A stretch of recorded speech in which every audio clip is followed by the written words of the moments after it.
may bow. Check natin. May problema.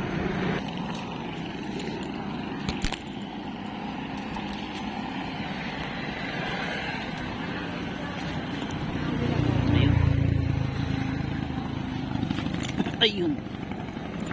Ayun ha, may bukol. May bukol siya.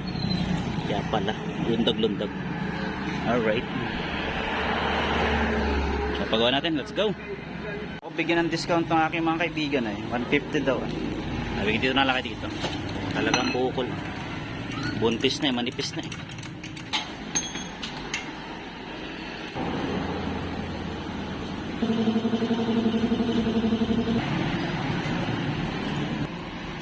Speed natin, wala nang bouncy. Wala na siyang bouncy oh. Alright, thank you. Bagong gulong na.